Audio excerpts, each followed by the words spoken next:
Bueno, en teoría, ahí tienen que estar viendo la presentación de epilepsia. Me avisan si es que hay algún problema técnico, si no se escucha el audio.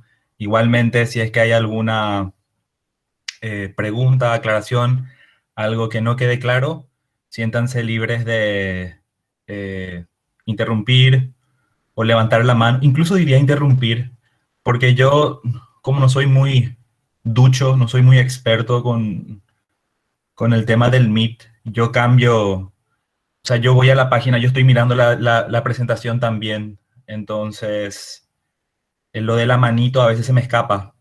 Entonces, si es que alguien tiene alguna pregunta, desbloquea nomás su micrófono, por favor. ¿Sí? Así que bueno, ya es y 39, así que arrancamos. Como ven en pantalla, hoy vamos a hablar de epilepsias. Cambio acá, epilepsias. Bueno, empezamos con los conceptos generales. Recuerden entonces algo que es importante de recordar en este capítulo es que no toda convulsión, ¿verdad? Cuando nos enfrentamos, o sea, cuando valoramos a un paciente convulsivo o que refiera que tuvo un episodio convulsivo, no siempre eso es sinónimo de epilepsia, ¿sí? Acá dice la crisis epiléptica son la expresión clínica de una alteración de la función cerebral autolimitada, ¿verdad? Porque se resuelve solo, ¿verdad? Incluso sin ayuda de medicamento, causada por una actividad anormal excesiva de grupos de neuronas corticales que producen descargas eléctricas sincrónicas. Las manifestaciones clínicas de las crisis tienen relación con la función del córtex cerebral implicado en la descarga. O sea, dependiendo de la zona afectada, de la extensión, eh, van a aparecer los síntomas, ¿sí? Como en muchos otros capítulos de patología médica, de nuevo, en este capítulo también la variedad en que se puede presentar la clínica, ¿verdad? La sintomatología es muy variable. Acá también hay un amplio abanico, como siempre decimos, de posibles manifestaciones clínicas, ¿verdad? Desde, como vamos a ver enseguida en la clasificación, desde ausencias, ¿verdad? Que un paciente sencillamente está como ido, como en blanco, sin ninguna, sin ningún, sin ninguna manifestación motora, más, ¿verdad? Famosas, las que son más, digamos, representativas de la epilepsia y que es lo que nos imaginamos, ¿verdad? Lo que se ve en en las películas, etcétera, que son unas descargas así, o son unos movimientos musculares exagerados, ¿verdad? Y, bueno, por lo que entendemos generalmente luego por convulsión, ¿sí? Pero antes de pasar de diapositiva, sí, lo que quiero acá subrayar es que no toda convulsión es igual a epilepsia, porque por definición la epilepsia entonces es una enfermedad, una entidad patológica que se caracteriza por esto que nosotros estamos mencionando, pero que se repite en el tiempo. Ahora son autolimitados y que se van y que es recurrente, ¿verdad? Esa palabra también es importante. Son descargas eléctricas con una sintomatología variada, eh, pero que son episodios recurrentes y que no se explican, esto es lo importante, que no se explican por ninguna otra causa subyacente, ¿verdad? Porque un episodio convulsivo también puede estar desencadenado por otras causas que vamos a ver enseguida. Lo más típico, ¿verdad? Que seguramente todos conocen, todos recuerdan, son los niños, ¿verdad? En la etapa infantil temprana, ¿verdad? Muchas veces hay como episodios convulsivos que responden a una elevación de la temperatura, son convulsiones febriles.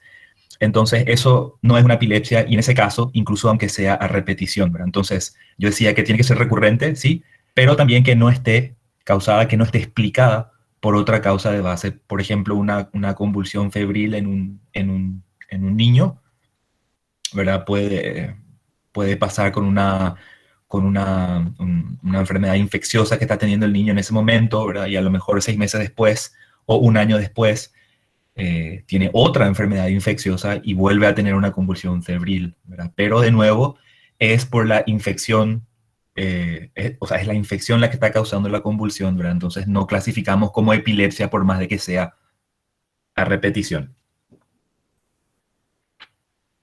Las causas pueden ser muy diversas, pero comparten las características de que excitan el sistema nervioso central y de que hay un déficit en cuanto a la inhibición, ¿verdad?, de las estructuras adyacentes que ¿verdad? Esto, ustedes saben por fisiología, fisiopatología, que lo normal, incluso cuando hay un grupo de neuronas que están excitadas, ¿verdad?, están hiper polarizadas, lo normal es que las estructuras contiguas, ¿verdad?, las otras neuronas, entonces tienen mecanismos de compensación de manera que ese estímulo eléctrico no se sobrepase, ¿verdad? Bueno, y ese mecanismo regulatorio es lo que se pierde entonces en la epilepsia.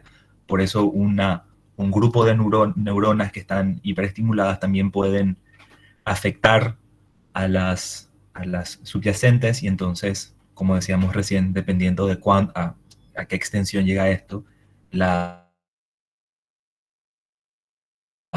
clínica puede variar. Con respecto al diagnóstico, se basa en la información clínica obtenida. Esto es muy importante, ¿eh? Porque también como en otros capítulos en patología médica insistimos que la anamnesis y la exploración física, sobre todo la anamnesis, ¿verdad? Una historia clínica bien minuciosa, ¿verdad?, detallada. Acá, entre paréntesis, sobre todo en el contexto de un paciente que ya tuvo su crisis convulsiva y está consultando después con nosotros, ¿verdad?, ya sea en consultorio o en urgencias, ¿verdad? Sería diferente el contexto en el que el paciente ya llega en urgencias convulsionando, ¿verdad? Pero cuando la mayoría de los casos, incluso en urgencias, el paciente suele llegar después del episodio convulsivo. A veces en urgencias, también en el hospital, sobre todo cuando hay estatus convulsivo, estatus epiléptico, como vamos a ver enseguida, que es digamos que es una clasificación aparte dentro de las epilepsias, cuando son convulsiones a repetición que no están mejorando, que no están cediendo con medicamentos. Bueno, que sobre todo en esos casos podemos presenciar en la urgencia o en pacientes internados, podemos presenciar el episodio convulsivo. Pero muchísimas veces no estamos presentes, entonces por eso les decía que la anamnesis, hacer una historia clínica bien pormenorizada, bien detallada, es importantísimo en este capítulo porque no vemos, ¿verdad?, las manifestaciones. Acá, en epilepsias también suele ser de gran utilidad el familiar o el testigo, como se dice, ¿verdad? Ese familiar, compañero, alguien que haya estado con el paciente en el momento que tuvo la descarga, en el momento que tuvo su crisis comicial.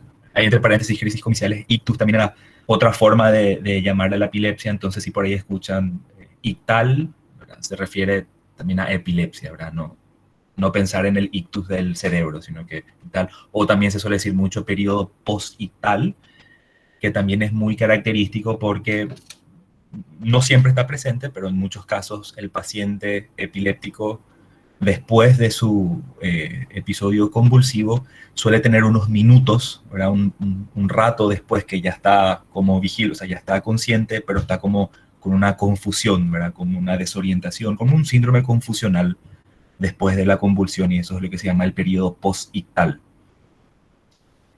Eh, a ver un poquito, entonces el diagnóstico se basa en la información, en lo que mencionamos, los testigos son importantes, las pruebas complementarias permiten apoyar el diagnóstico, aunque muchas veces no son de mucha ayuda. Clasificar el tipo de epilepsia, determinar sus causas, estos pacientes requieren tratamiento con fármacos antiepilépticos. Eh, con respecto a los aspectos epidemiológicos y sociales, hay una prevalencia, ¿verdad? Esta diapositiva que se hizo basado en información de España, ¿verdad? Creo que es del Farreras. Habla de una incidencia anual de aproximadamente 31 a 57 por cada 100.000 habitantes. La prevalencia de aproximadamente 7 por cada 1.000 habitantes. En el Harrison los números son bastante similares.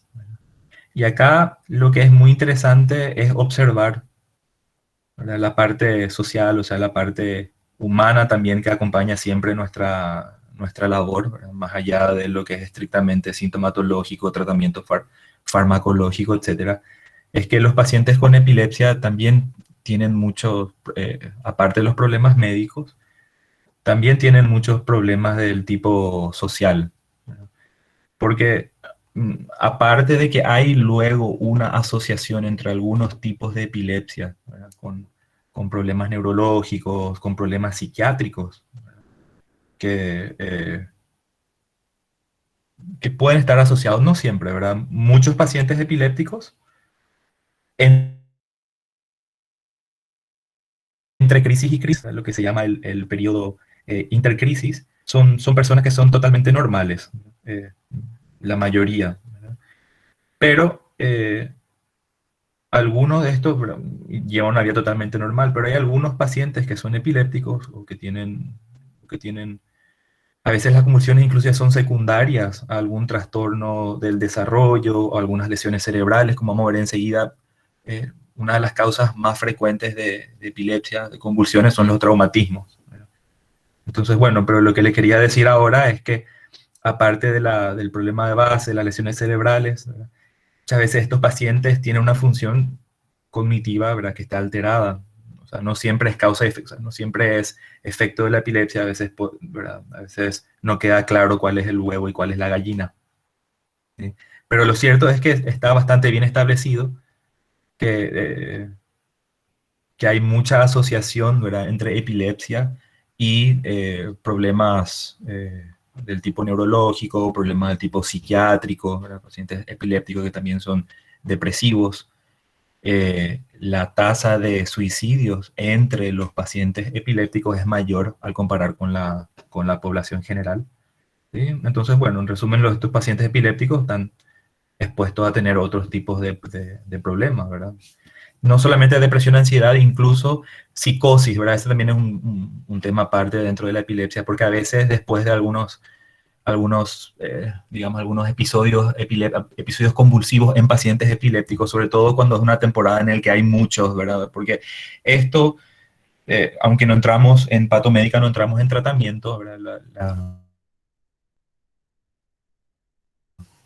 Parte de la importancia clínica de hacer un buen diagnóstico dentro de los diferentes tipos de epilepsia es porque eso también va a pesar para la decisión de qué tipo de terapia usar, ¿verdad? Y lo que les decía ahora es que dependiendo de la medicación, dependiendo de las crisis convulsivas, la frecuencia, muchas veces estos pacientes epilépticos hacen como unos periodos, así como unos brotes psicóticos, ¿verdad?, que también suelen ser autolimitados, ¿verdad? O sea, que no siempre es que se quedan así como una psicosis, sino que es parte también de la evolución natural de la enfermedad en esos casos, ¿verdad? Lo cierto es que muchas veces queda eh, medio con mucha ambigüedad, incluso para los especialistas, ¿verdad? Esta asociación entre problemas psiquiátricos, epilepsia, ¿verdad? En estos casos, como le digo, no siempre, mayoría de los pacientes epilépticos tienen un estilo de vida perfectamente normal entre las crisis, ¿verdad? Hay algunos que tienen la suerte de encontrar el medicamento o la combinación de medicamentos que es ideal para su tipo de umbral excitatorio cerebral y que están años, ¿verdad?, sin brotes epilépticos, brotes convulsivos.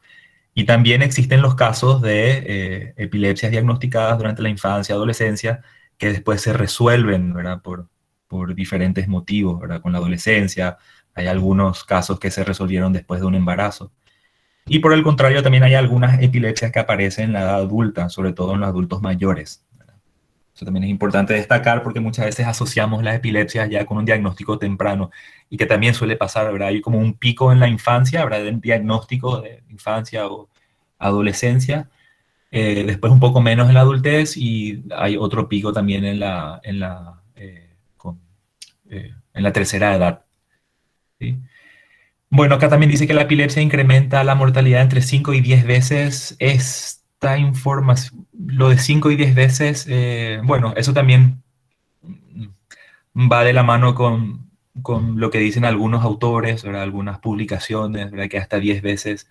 En el Harrison menciona creo que entre 2 y 5 veces, ¿verdad? Pero estas estadísticas muy específicas no les vamos a preguntar, pero sí recordar, ¿verdad?, que la epilepsia está asociada no solamente a mayor incidencia de problemas psiquiátricos, ¿verdad? Neurológicos, sino también hay un aumento de la mortalidad entre los pacientes epilépticos al comparar con la población no epiléptica, ¿sí? Bueno, así que vamos a seguir, pero recuerden que en epilepsia no solamente nos preocupa la parte orgánica, sino que también los aspectos psicosociales, ¿sí? Y sin mencionar el estigma, ¿verdad? Que es para muchos, los estigmas culturales que hay todavía en muchos lugares con respecto a la epilepsia, pero eso por suerte está disminuyendo bastante, ¿verdad? Actualmente. Pero bueno, debido a ese estigma hasta ahora muchos pacientes epilépticos viven con mucha presión, con mucho estrés, ¿verdad? Con miedos, ¿verdad? Miedo como a volverse retrasado mental o miedo a morir durante una crisis, cuestiones así, ¿verdad? Entonces, por eso es que es importante, no solamente les decía la parte técnica, sino, como siempre decimos, la mano izquierda que tiene que tener el médico, sobre todo bueno, todos los médicos, ¿verdad? Pero iba a decir que sobre todo los médicos generalistas, los que hacen atención primaria, ¿verdad? Los que hacen las especialidades más transversales y generales. Bueno, con respecto a la clasificación, ¿verdad? Esto es una parte que es un poco a veces difícil de recordar, así que yo les aliento a ustedes a que después vuelvan a repasar esto o a mirar en, en internet, ¿verdad? En otras fuentes o en el Harrison. Este Esta clasificación es digamos que la más actual, eh, que supuso cambios importantes en la forma en que, no que abordamos, no en cuanto a la terapia, pero en la forma en que hablamos y que nos referimos a las epilepsias, ¿verdad? Antes se usaban diferentes términos, hasta hace poco, ¿verdad? Este es como ven ahí desde 2017. Ya un poco antes empezaron a cambiar algunos términos. Antes se decía, por ejemplo, y habrán escuchado, que hay algunas crisis que pueden ser parciales, ¿verdad? Que se refiere cuando no es una convulsión de todo el cuerpo, sino que, por ejemplo, de un miembro, un brazo, entonces eso se le decía parcial, pero ese término, por ejemplo, ya está en desuso, ¿verdad? Ahora se cambió lo de parcial por focal, ¿verdad? Por diferentes motivos que dicen los del ILAE, que son la Liga Internacional en contra de la epilepsia. Pero bueno, lo cierto es que esta es la clasificación actual. Hay una clasificación que es todavía más básica, esta es la versión extendida. Entonces, como pueden ver, la forma de clasificar tiene que ver sobre todo con cómo se inicia, ¿verdad? Si es que es un inicio focal o un inicio generalizado. Muchas veces el inicio es desconocido cuando el paciente no se acuerda o cuando se inició durante el sueño, etcétera, y cuando no hay testigos, ¿verdad? Muchas veces el paciente no se acuerda, pero si hay un familiar, algún compañero, alguien que presenció, entonces el testigo puede dar esa información, pero a veces no es posible de tener ese dato, de clasificar. Pero bueno, entonces uno de los datos es el inicio en cuanto a la extensión en el cuerpo, si es focal o generalizado, y lo otro es la alteración, el grado de alteración de la conciencia, ¿sí? Entonces, como ven ahí, si es que es con conciencia preservada o conciencia alterada, es algo que también hay que mencionar, ¿sí? Eh, Después está la clasificación en cuanto a si hay manifestaciones motoras o no. De entre las de inicio motor, ven ahí que mencionan los automatismos, las crisis atónicas, las clónicas, espasmos epilépticos, hiperkinética, mioclónica y tónica, ¿verdad? Entonces, esto más o menos para acordarnos cuando decimos tónico, recuerden como de tonismo, ¿verdad? Muscular, es como una contractura, ¿verdad? Cuando el músculo se queda contraído, ¿verdad? Eso sería lo tónico. Clónico, ¿verdad? La típica convulsión de película o la que pensamos, ¿verdad? Que hay sacudidas fuertes y sostenidas, esa es la tónica, el tónico clónico, ¿sí? Entonces, tonismo, ¿verdad? Pensar en la contracción del músculo, y cuando decimos clónico son esos movimientos repetitivos, ¿verdad? Del músculo. Atónico, entonces, es fácil de recordar lo contrario de tónico, que es cuando hay una flacidez, ¿verdad? Cuando hay atonismo muscular. ¿Qué más tenemos? Hiperkinético, ¿verdad? Hiperkinético serían como movimientos exagerados, ¿verdad? Como de Corea, como movimientos exagerados de los miembros musculares, pero sin llegar a ser una convulsión clónica. El espasmo epiléptico es cuando, en este caso, no hay sacudidas, es como un tónico, pero que puede ser solamente una parte o de muchos grupos musculares, pero que ese grupo muscular se queda así como tónico, pero se queda espástico, ¿verdad? Como un espasmo muscular y se queda así mucho tiempo. ¿Sí? Y a ver cuál nos falta acá. Los automatismos, ¿verdad? Que pueden ser movimientos también así como repetidos, ¿verdad? Como cuál es la palabra. Son movimientos como estereotipados, eso es verdad, repetitivos. El espasmo ya hablamos. Y el mioclónico sería similar a un tónico, ¿verdad? Pero hay también como un espasmo muscular, hay como una contracción, pero que suele ser corta, ¿verdad? Suele ser no como el tónico clónico que se da en la sacudida, sino que es como una espasticidad de un momento y luego pasa, ¿verdad? Suele ser así de poquitos segundos o menos de un segundo, ¿verdad? Es como un mioclónico y el mioclónico a veces va precedido después por una atonía, ¿verdad? Entonces, no son tónicos, no es tónico clónico en el sentido de movimientos repetitivos musculares grandes, sino como un tonismo de un momento así corto y precedido después por una atonía, por ejemplo. Bueno, y esto es todo dentro de lo que es un inicio focal, que puede ser motor. Después el generalizado también puede ser similar. Ahí la diferencia, entonces recuerden, es la extensión eh, que se ve afectado. El inicio, con respecto al inicio no motor, entonces también puede ser autonómico, ¿verdad? Autonómico se refiere al sistema nervioso autónomo, ¿verdad? Cuando hay manifestaciones así como vegetatismos, como eh, sudoración o, ¿verdad? Mareos, náuseas, cuestiones así, ¿verdad? Entonces eso es autonómico, ¿verdad? El inicio puede ser también así. Hay algo que se llama secuestro del comportamiento, de atención del comportamiento, ¿verdad? Que hay que ahí diferenciar un poco de lo que es una ausencia, ¿verdad? Que no es estrictamente, disculpen, no es estrictamente una ausencia, pero sí como una detención del comportamiento. El inicio también puede ser cognitivo, emocional o sensorial, ¿verdad? Esto es cuando no hay manifestaciones motoras, ¿verdad? Sino que no motoras que son estas. Generalmente, para clasificar la crisis comicial, cuando hay alguna característica motora, entonces esa es la preponderante, ¿verdad? Esa es la que termina definiendo, ¿verdad? Cómo le nombramos a esa crisis convulsiva, ¿verdad? Pero bueno, cuando dice un inicio cognitivo, ¿verdad? Se refiere... Disculpen chicos, un segundito.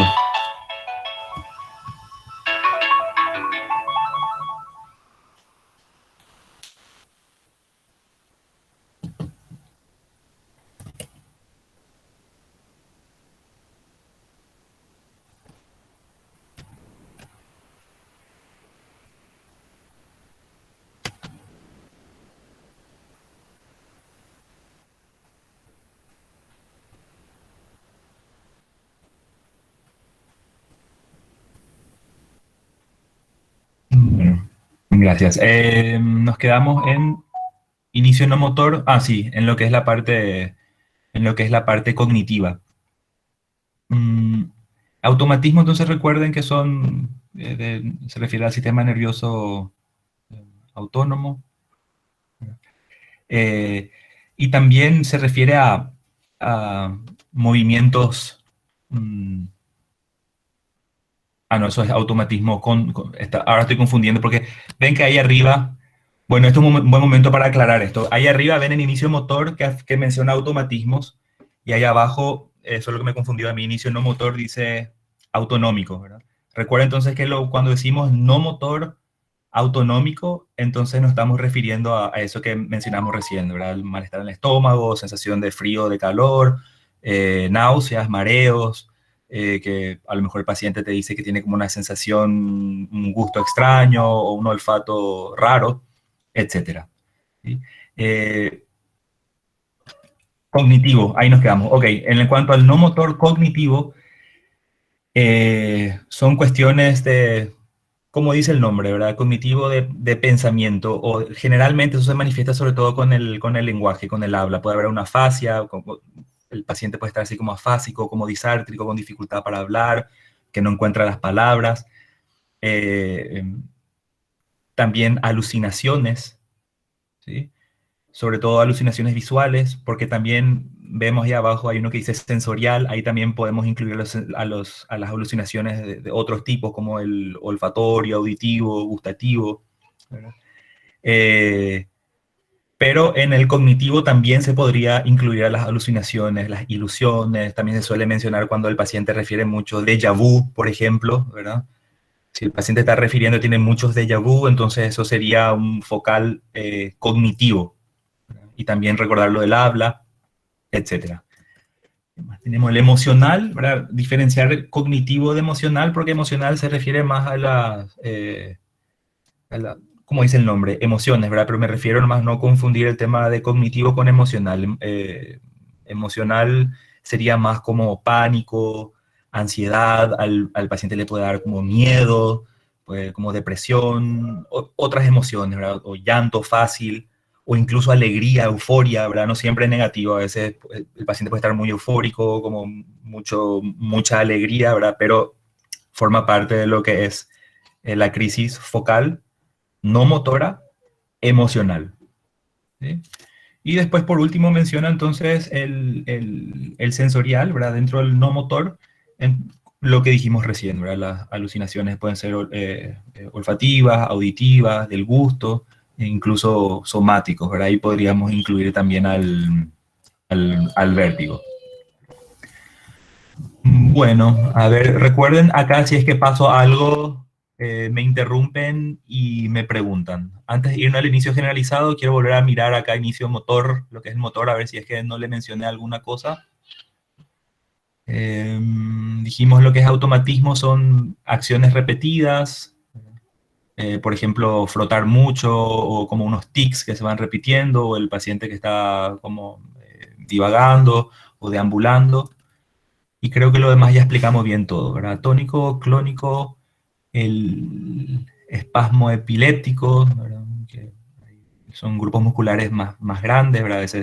Eso ocurre más en los niños, ¿verdad? Y el hiperkinético, ¿verdad? Que está asociado a esos movimientos exagerados, no controlados, ¿verdad? Como, no sé, como pedaleo o patadas o movimiento con las manos, ¿verdad? Como está como hiperkinético.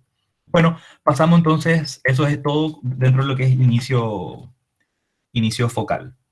Inicio generalizado, también clasificamos en motora y no motora, y dentro de la motora, entonces es similar a lo anterior, solamente que recuerden que acá el grupo que afecta es mayor. ¿Sí?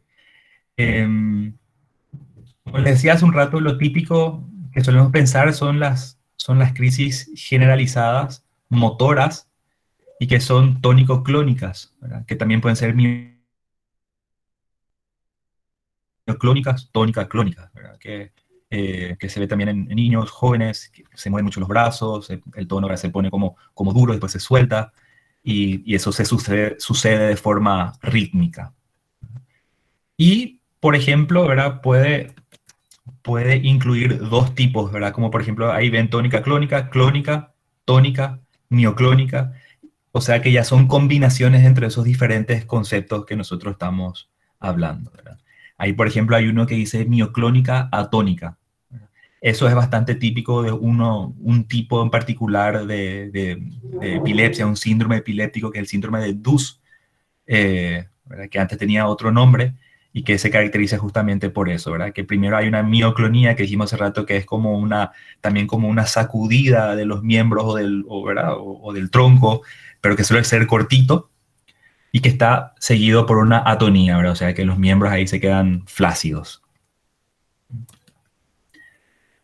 Y bueno, a veces cuando no es posible saber el modo de inicio, entonces inicio desconocido, ¿verdad? Se describe como inicio desconocido y se pasan más a describir las características que son observables o que son referidas por el paciente o por el testigo. Lo mismo, ¿verdad? Motor, no motor, y cuando no es posible hacer nada de esto, entonces no clasificado. Como ven, puede ser muy variable, ¿verdad? Por eso es que, de nuevo, hago hincapié, la recolección de datos es fundamental, ¿verdad? Sobre todo para descartar los diagnósticos diferenciales, ¿verdad? Acá en todos los capítulos siempre decimos lo mismo, ¿verdad? Pero acá también es importantísimo tener en cuenta cuáles son esos diagnósticos diferenciales, ¿verdad? Para no confundir con la epilepsia, ¿verdad? Mm, Sobre todo, uno de ellos es el síncope, ¿verdad? En el que también hay una pérdida de conocimiento, por eso es, le digo, muy importante la anamnesis. Esto es la forma antigua de clasificar a las convulsiones de la epilepsia, entonces en esto no lo tenemos mucho, ¿verdad? Que antes se le decía en crisis parciales, y ese es el nombre que ahora se cambió por focales, ¿verdad? Pero como recordatorio, nomás los síntomas motores son movimientos posturales, versivos, pueden ser incluso a veces fonatorios, ¿verdad? Hacer sonidos con la boca. Los síntomas pueden ser muy variados, esto ya vimos también, síntomas autonómicos, síntomas psíquicos, disfasias, disnesias, el déjà vu, que es parte de la parte, ahora no se le dice psíquico, sino que esto es lo que ya se desglosó, ¿verdad? Se subclasificó entre sensitivo, cognitivo y emocional. Así que recuerden esto después cuando repasen otra vez de esta diapositiva, que esto acá dejamos como recordatorio, ¿verdad? Pero esto ya se clasifica ahora de otra manera, como el que les puse ahí antes, que es el del 2017.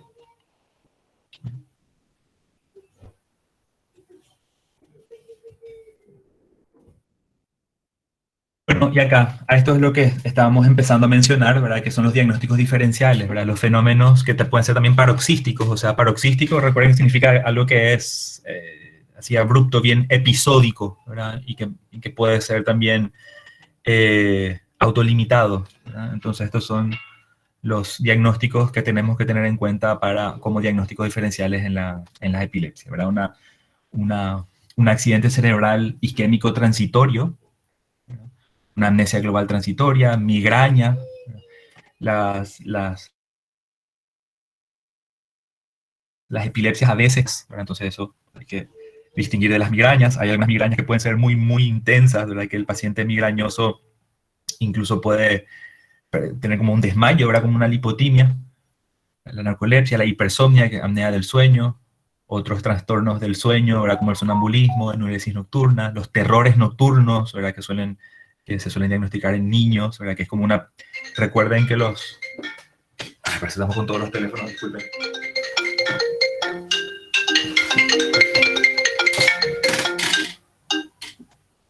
Entonces, que los terrores nocturnos son como pesadillas, pero recuerden que en el paciente se levanta, ¿verdad? A lo mejor incluso tiene los ojos abiertos, ¿verdad? Que está todavía en estado de sueño, realmente no está vigil, pero es mucho más, digamos que aparatoso que una pesadilla, ¿verdad? La pesadilla uno está nomás ahí durmiendo, a lo mejor eh, con sudoración, un poco de agitación en el lugar, pero los terrores nocturnos son bastante más aparatosos, entonces a veces pueden confundir también con un estado con epilepsia. Vértigo paroxístico, neuralgia del trigémino, o síndromes extrapiramidales, para eso recordar algunas personas que, por ejemplo, están tomando algunos medicamentos que pueden dar algún extrapiramidalismo, entonces pueden tener al observarle pueden hacer algo muy parecido a alguna crisis focal, ¿verdad? En que mueve un brazo o se le queda como espástico un brazo y hace como muecas raras con la cara, con la boca, ¿verdad? Mira hacia arriba, gira la cabeza, entonces puede parecer un extrapiramidalismo, puede parecer también una crisis epiléptica. Espasmos, por supuesto. Hiperexplexia. La hiperexplexia es como es un diagnóstico raro, que es como un susto exagerado, ¿verdad? A los estímulos, ¿verdad? Una persona salta y entonces eso también se puede considerar como diagnóstico diferencial. Acá importantísimo, síncope, ¿verdad? Síncope es realmente el diagnóstico diferencial más importante que hay que hacer con la, con la epilepsia. Crisis de apnea, síndrome de hiperventilación, hipoglucemia, tétanos, fármacos psicomiméticos. Entonces acá, hablando de diagnósticos diferenciales, también estamos tocando cuáles son las causas también más habituales de crisis convulsivas. Como decíamos al comienzo, recordar que puede haber una crisis una convulsión, pero si está causado por una causa subyacente que se puede correr, se soluciona, ¿verdad? Eso no es estrictamente una epilepsia. Y esto es justamente lo que estamos diciendo, síncope, ¿verdad? Eh, diferentes condiciones que puede llevar a un síncope, por ejemplo, una hipotensión ortostática, arritmias, etcétera, que pueden hacer al paciente perder el conocimiento. A veces el síncope, aunque no sea de origen epiléptico, dependiendo de la disfunción, puede dar también un poquito de, como de movimiento, de agitación, ¿verdad? Entonces, no siempre el síncope es solamente una pérdida bruta del conocimiento en el que hay una pérdida del tono y que el paciente se desploma, ¿verdad? A veces puede haber también un poquito de agitación de los miembros y eso que puede confundir. Eh, ah, Hipoglucemia, o sea, las cuestiones no solamente las sincopales, sino que también metabólicas, ¿verdad? Cuando hay alteraciones en pacientes diabéticos, ¿verdad? Una hipoglucemia, hiperglucemia, otras alteraciones hormonales. Acá podemos hacer una pequeña mención también con respecto a la influencia o al efecto de las hormonas dentro, porque también es un capítulo aparte que van a ver en el Harrison el tema de epilepsia en mujeres, porque con el ciclo menstrual, también con las variaciones de las hormonas, ¿verdad? Del estradiol y de los progestágenos, etcétera, también eso durante en las fechas cercanas al ciclo, al periodo menstrual, también suele haber mayores crisis comiciales, ¿verdad? Pero bueno, acá estamos hablando de los otros diagnósticos diferenciales, ¿verdad? Recordar también lo que es la parte metabólica. Y conductuales,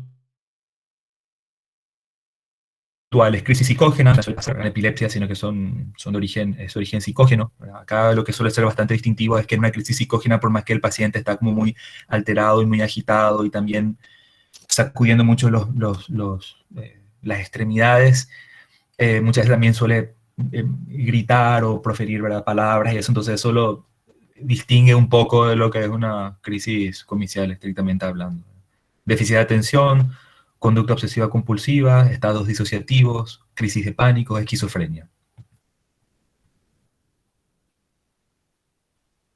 Bueno, entonces entramos en lo que es la evaluación del paciente, que es lo que decíamos que es importantísimo para hacer un buen diagnóstico. Factores genéticos relacionados con el parto, ¿verdad? Porque cuando hay digamos, alteraciones del periparto, que sobre todo si pueden afectar lo que es el tiempo, o sea, hipoxia cerebral, entonces puede quedar o sea, pues eso es un factor a tener en cuenta, ¿verdad? Enfermedades infecciosas, recordar que muchas veces las convulsiones pueden estar causadas por infecciones subyacentes, factores tóxicos, también muchas veces son drogas, fármacos, a veces un paciente epiléptico, incluso aunque sea epiléptico, que está dejando de tomar sus medicamentos.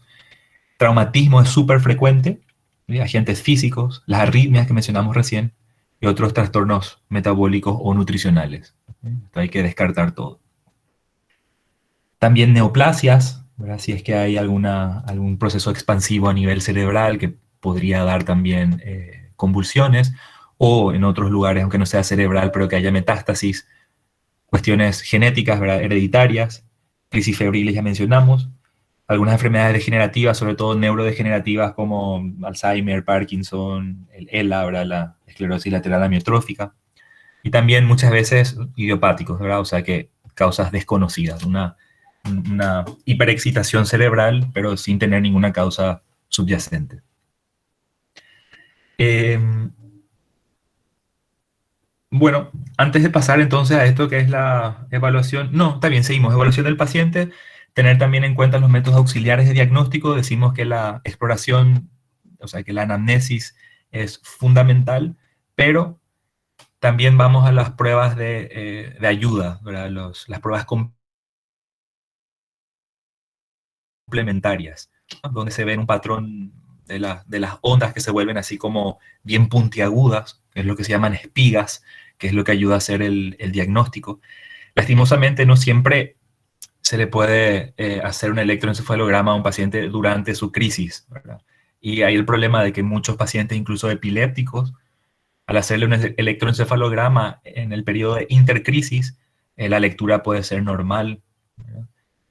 Hasta, como dice acá, hasta en el 30% de los casos. Entonces, no siempre un electroencefalograma negativo o normal descarta que sea epilepsia. Eh, y el registro por video, la videoelectroencefalograma también puede ser de mucha utilidad, sobre todo para diferenciar estas crisis, lo que recién dijimos, ¿verdad? Las crisis psicógenas. ¿Verdad? Porque un paciente que está con una crisis psicógena, o sea, que no es realmente una epilepsia, entonces no va a tener ese patrón, por supuesto, ¿verdad? De descarga en el encéfalo. Con respecto al estudio de imágenes, ¿verdad? Porque este electroencefalograma es un estudio eléctrico, ¿verdad? Tampoco es invasivo, pero es eléctrico como un electrocardiograma, y acá estamos hablando de imágenes más sofisticadas, ¿verdad? Acá lo que ayuda a hacer el diagnóstico, sobre todo si es que hay alguna causa estructural, son la tomografía y la resonancia magnética.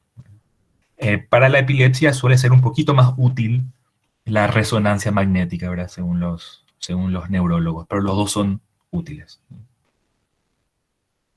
Y uno que no hay en Paraguay, ¿verdad? Que no es muy habitual acá, menciona también la magnetoencefalografía, que también puede ayudar a hacer el diagnóstico. Entonces, esos son lo que serían pruebas complementarias más dirigidas, específicas hacia lo que es el encéfalo, ¿verdad? Buscando causas ahí estructurales, sangrados, tumores,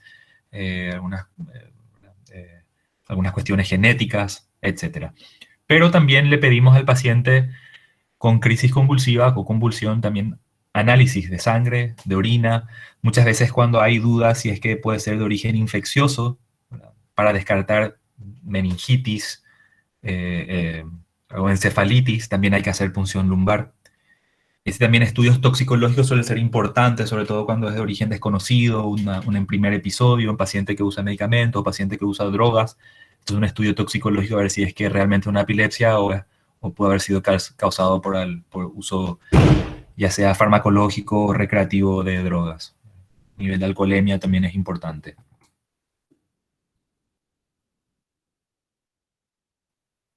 Y en una evaluación del paciente, tratamiento de las alteraciones metabólicas que pueden ser reversibles. Es muy importante elegir el fármaco apropiado para cada tipo de crisis, en eso no nos detenemos este año. Utilizar el menor número de fármacos importantes, simplificar los horarios de dosis, porque muchas veces, ¿verdad? Son pacientes jóvenes que es también una alteración de lo que es la calidad de vida, el tema de tener que acordarse tantas veces al día. Entonces hay que tratar de simplificar los horarios para los pacientes, de manera que haya mejor adherencia. Y regularmente, periódicamente, dependiendo de qué medicamentos, también controlar los niveles sanguíneos de los fármacos, ¿verdad? Para ver si es que hay que ajustar la dosis, etc. Mm, Bueno, entonces antes de pasar a estatus epilépticos, para cerrar un poco lo que es el estudio del paciente, recordar, para resumir más el tema de las convulsiones, que si un paciente que recién tuvo una convulsión, primero va a ver los signos vitales, a ver la parte del soporte respiratorio, la parte cardiovascular, eh, y también si está en urgencia y hay un episodio ahí que podemos presenciar, también medicar en ese momento. Pero cuando no es agudo, entonces ahí ver todo lo que estamos hablando recién, los antecedentes, la parte familiar, uso de medicamentos, eh, si es que hubo pérdida de conocimiento o no, si es que hubo alguien para presenciar o no, para tratar de determinar la causa de la convulsión en base a los factores de riesgo. Eh, bueno, seguimos entonces a lo que es estatus epiléptico. Decíamos hace rato que es cuando las crisis, ¿verdad?, son repetidas, una convulsión que está durando mucho tiempo, o aunque el episodio convulsivo mm, no sea persistente, si entre las crisis, ¿verdad? No hay recuperación completa del estado de conciencia, entonces eso también se llama como, eso se le conoce como estatus epiléptico, ¿verdad? O un estatus convulsivo. Eh, 30 minutos, ¿verdad? El tiempo de referencia, ¿verdad? Cuando ya está más de media hora en el que hay convulsiones, ¿verdad? O episodios convulsivos, aunque no es un episodio convulsivo que dura media hora, sino que como decíamos recién, no hay recuperación completa del conocimiento entre uno y otro. Acá la morbilidad es elevada, es muy importante la identificación, tratamiento a tiempo y administrar antiepilépticos por las complicaciones que pueden derivar de del estatus epiléptico. De nuevo, los datos de la historia son importantes. A ver si está tomando fármacos, si tiene alguna alergia o algunos otros posibles desencadenantes. Creo que no mencionamos, me está viniendo a la mente, no mencionamos al comienzo que porque entre los pacientes que tienen epilepsia también hay algunos gatillantes, ¿verdad? Hace rato hablábamos de distinguir entre si es epilepsia o no, y ahora yo querría hacer una pequeña mención que en el paciente que ya está diagnosticado, un paciente epiléptico, hay diferentes causas que pueden provocar de que este paciente tenga una recaída, o sea, un nuevo brote, un nuevo episodio, una crisis comicial, ¿verdad? Y entre ellos los más habituales son que el paciente epiléptico está descuidando su medicamento, ¿verdad? Que no está tomando la dosis como se le indicó, ¿verdad? Ya sea porque viajó, muchas veces son pacientes jóvenes, adolescentes, adultos menores que están con un poco de negación a su diagnóstico y eso y no hacen mucho caso, ¿verdad? A veces consumo de drogas, de alcohol, y acá también quería mencionar deprivación de sueño, ¿verdad? Muchas veces lo que inicia una crisis convulsiva en un paciente epiléptico es después de una fiesta, ¿verdad? Una trasnochada, o sea, deprivación de sueño, también puede ser por estudio, ¿verdad? El que estamos hablando con estudiantes de medicina. Y a propósito de fiestas, recordar también entonces consumo de sustancias. Y ahí lo que es interesante es que porque los estímulos fuertes, ¿verdad? Estrés, estímulos fuertes, ya sean sonoros y muchas veces estímulos visuales como luces fuertes, ¿verdad? También pueden gatillar una crisis convulsiva. Eh, bueno, seguimos. En el estatus epiléptico también puede haber, las causas pueden ser anormalidades estructurales, como tumores, ¿verdad? Similar a lo que mencionamos con la epilepsia en general, inflamaciones, ¿verdad? Después de un traumatismo, infarto cerebral, después de un émbolo, ¿verdad? Un ACV, lesiones cerebrales agudas previas, traumatismos, esto es similar. No estructural, también lo que es metabólico, eh, eh, la retirada de intoxicación farmacológica, entonces eso es similar a la epilepsia. Y en el paciente, lo que recién dijimos, pacientes que ya son diagnosticados de epilepsia cuando sus niveles, sus fármacos son subterapéuticos, ¿verdad? Por eso también es importante ir controlando periódicamente la concentración de los fármacos en estos pacientes. Muchas veces el debut de la epilepsia es un estatus epiléptico, ¿verdad? Cuando se diagnostica por primera vez. Y para diagnosticar específicamente se necesitan a menudo tomografía, resonancia, análisis del líquido cefalorraquídeo, ¿verdad? Una punción lumbar y la característica decíamos que se prolonga en el tiempo sin recuperación del conocimiento. Bueno, y hasta acá llegamos porque decíamos que lo que es tratamiento no nos adentramos mucho. Eh, y bueno, acá suspenderíamos, ¿verdad? Recuerden entonces que más allá de lo que es estrictamente la enfermedad de la epilepsia con sus problemas típicos, lo que es la parte psicosocial en este capítulo es muy importante, ¿sí? Y para lo que es patología médica, lo que es la presentación clínica, recordar entonces voy a volver entonces para hacer este último resumen antes de terminar, recordar cuando estudien el cuadro de la ILAE de 2017. ¿Sí? Esto. Recordar también otro como resumen, ¿verdad?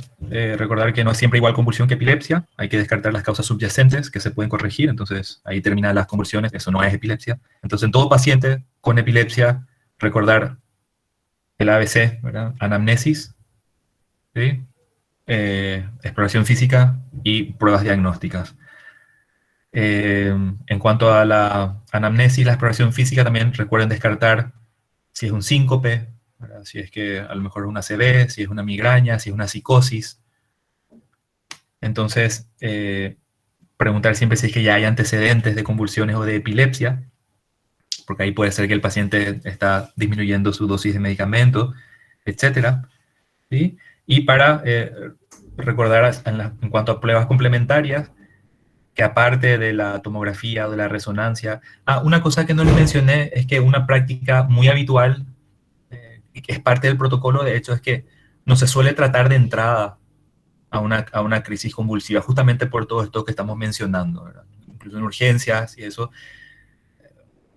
aunque termine siendo una epilepsia, el primer episodio generalmente ni los clínicos ni los pediatras no dan medicamentos antiepilépticos, sino que se hacen estas pruebas complementarias, el electroencefalograma, la resonancia, los estudios posteriores.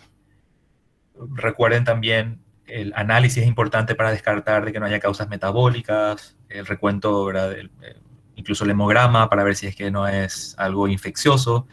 Los electrolitos, hace rato dije metabólico, creo que no mencioné en particular los electrolitos, pero eso es importante, ¿verdad? Porque recuerden que una hipo o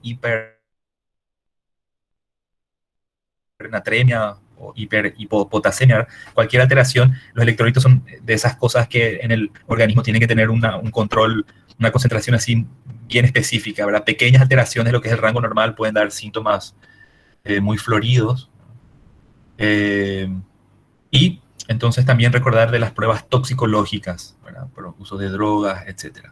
Entonces, si es que en alguna de estas, en este flujograma, ¿verdad? De anamnesis, de análisis, de exploración física, si es que detectamos cualquier cosa subyacente, entonces eso no es epilepsia, se tratan esas causas y y mejoran las convulsiones, ¿verdad? Cuando no hay ninguna causa, no hay ningún antecedente, no hay ninguna causa y son episodios recurrentes, entonces ahí está el diagnóstico de epilepsia, ¿verdad? Que es cuando hay que tratar y llegar a una combinación de fármacos que es el ideal para cada paciente. Bueno, hasta acá llegamos. No sé si es que hay alguna pregunta, alguna aclaración.